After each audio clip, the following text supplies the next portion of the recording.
युनेस्कोच्या जागतिक वारसा स्थळांच्या यादीमध्ये छत्रपती शिवराय महाराजांच्या 12 किल्ल्यांचा जो आहे तो समावेश झालेला आहे। यामध्ये महाराष्ट्रातले 11 किल्ले आणि तमिळनाडूतल्या 1 किल्ल्याचा समावेश आहे।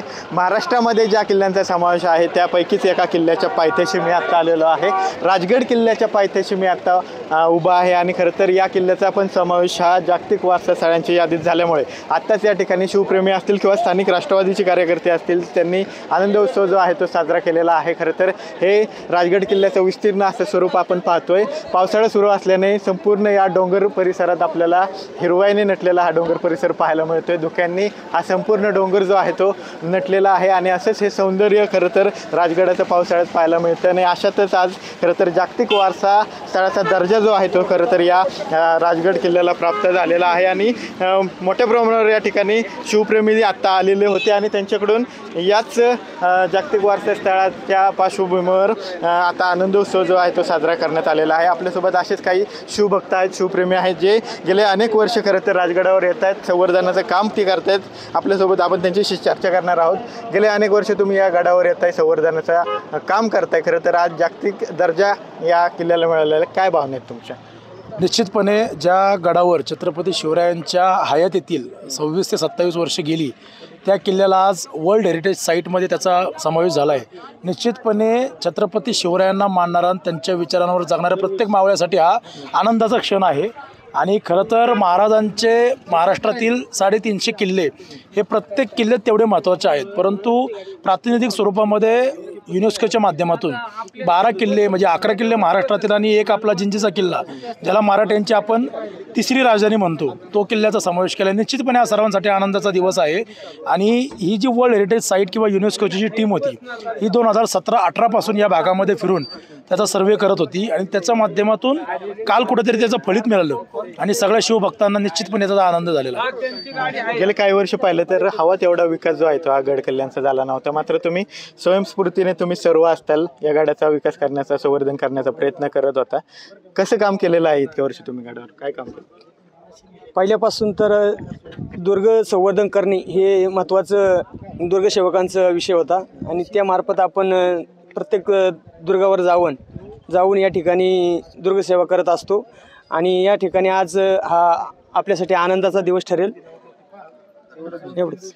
आपल्यासोबत आणखी काही शिवप्रेमी आहेत, शिवभक्त आहेत, तुमच्या काय भावना आहेत? आज राजगड किल्ल्याचा समावेश जागतिक स्तरावर आता राजगड किल्ला पोहोचलेला आहे। आपला राजगड किल्ला युनेस्कोच्या जागतिक वर्ल्ड हेरिटेजच्या यादीत गेला ही फार राजगड तालुका त्याचबरोबर भोर तालुका या भागातील लोकांसाठी फार अभिमानाची गोष्ट आहे। बरेच वर्ष झालं आम्ही सह्याद्री प्रतिष्ठानच्या माध्यमातून गड किल्ल्यावर संवर्धनाचं काम करतो। राजगड हा सर्वांच्याच जिव्हाळ्याचा विषय, कारण महाराजांचं बरेच वर्ष वास्तव्य आपल्या भागाला आणि या किल्ल्याला लाभलं, त्यामुळे राजगड हा सर्वांसाठी जिव्हाळ्याचा विषय। परंतु आता हे झालं असताना आपली जबाबदारी कुठंतरी वाढली स्थानिकांची असं वाटतंय। विकास होणं आता वर्ल्ड हेरिटेजमध्ये जरी गेला असला तरी त्याला किल्ल्याच्या विकासासाठी, संवर्धनासाठी निधीची पूर्तता हे आपल्या राज्य सरकारलाच किंवा आपल्या लोकांनाही जपलं पाहिजे। आपलं हे वर्ल्ड हेरिटेज साईट असली तरी आपल्याच लोकांनी ते जपलं पाहिजे। होणारा कचरा किंवा जाता येता होणारा आपल्याकडून किल्ल्यावर थोडंसं नुकसान होणारं हे कुठंतरी आपण टाळलं पाहिजे आणि आपला किल्ला कसा सुंदर राहील आणि तो येणाऱ्या पर्यटकांना कसा आकर्षित करेल आणि त्यामार्फत पर्यटनाचा विकास तसंच आपल्या भागाचा विकास, रोजगार हे कसं वाढेल याकडे सर्वांनी आवर्जून लक्ष दिलं पाहिजे एवढंच वाटतं एक शिवभक्त म्हणून। मोठ्या प्रमाणावर आनंद उत्सव साजरा करण्यात आला, तुम्ही सहभागी झाला, मोठ्या प्रमाणावर दुमदुमून गेला होता हा संपूर्ण परिसर, काय तुमच्या आता भावना आहेत या संपूर्ण? इथून मागे गड संवर्धन कार्यामध्ये सह्याद्री प्रतिष्ठान नेहमीच प्रथम आहे आणि इथून मागं जे संवर्धन कार्य राजगडावरती झालं ते तर आम्ही करतच आलो। इथून पुढं पण आमची जबाबदारी वाढली आहे, कारण वर्ल्ड हेरिटेज म्हणजे पर्यटकांचं आता येणं जाणं गडावरती वाढणार आहे आणि त्यानुसार आपल्याला पुढे काय सोयीसुविधा उभे करता येतील किंवा उद्या जाऊन इथं रोपवे होईल, अजून सोयीसुविधा वाढतील, उद्या होणारा वरती गडावरती कचरा याचं सर्वांचं नियोजन आपल्याला कसं लावता येईल हे पण पुढं आपल्याला मांडून ठेवलेल्या गोष्टी आहेत। हा आनंद तर खूप मोठा आहे, पण ह्याच्या मागे ज्या त्रुटी राहणार आहेत थोड्या त्या पूर्ण करण्यासाठी आम्ही कायम कटिबद्ध राहू।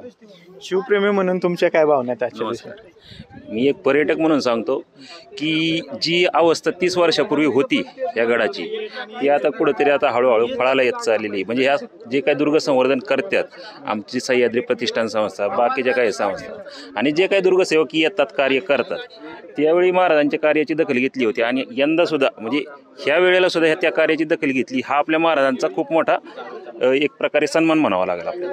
तर महाराजांचा सन्मान म्हणावा लागेल असं या पर्यटकांनी आपली इच्छा भावना जी आहे ती व्यक्त केली. तुम्ही अनेक वर्षावरती काम करताय, काय काय कामं केलेली आहेत आणि काय कामं होणं गरजेचं आहे असं तुम्हाला वाटतं? खरं तर सह्याद्री प्रतिष्ठान ही संस्था किंवा इतर अनेक संस्था, स्वयंसेवी संस्था या बऱ्याच किल्ल्यांवर कामं करतात.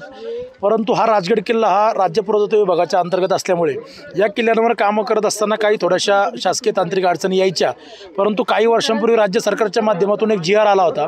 त्याच्या माध्यमातून जर कुठली एखादी सामाजिक संस्था जर एखादा किल्ला दत्तक घेऊन त्या ठिकाणी लोकवर्गणीतून त्या किल्ल्यावर काम करणार असेल, तो GRच्या माध्यमातून गेली 7 ते 8 वर्ष आपण या किल्ल्यावर काम करतोय आणि आपल्या त्या माध्यमातून जवळजवळ 7 दरवाजे या किल्ल्यांचे, म्हणजे मूळ पाली 2 दरवाजे असतील, आळू दरवाजा असेल, बाले किल्ल्याचा दरवाजा असेल, चोळ दरवाजा असेल, गुंजवणे दरवाजे असतील, या सगळ्या दरवाजांना लाकडी कवड बसवायचं काम आपण केलं, जेणेकरून रात्रीचा उपद्रव या किल्ल्यावर कमी होईल.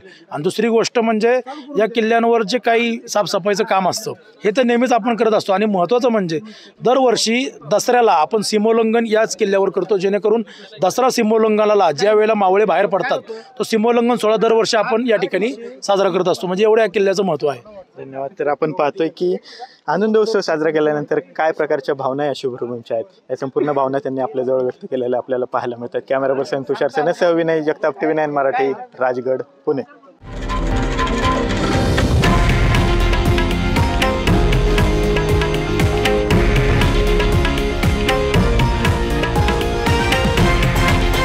हे आहे देशातील नंबर 1 न्यूज नेटवर्क आणि आपण पाहत आहात TV9 मराठी, एकमेव.